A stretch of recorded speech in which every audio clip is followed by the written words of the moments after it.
ko lagi ay long sleeves na t-shirt at faded na lonta.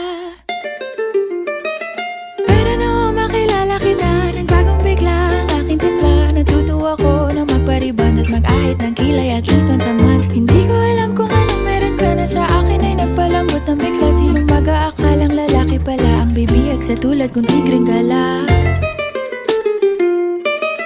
Kahit ako'y titibo-tibo, puso ko ay titibok-tibok pa rin sa'yo.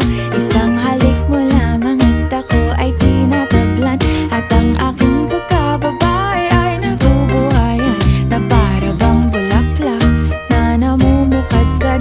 Dahil alaga mo sa dilig at katamtamang sikat ng araw-araw mong pag-ibig sa aking buhay.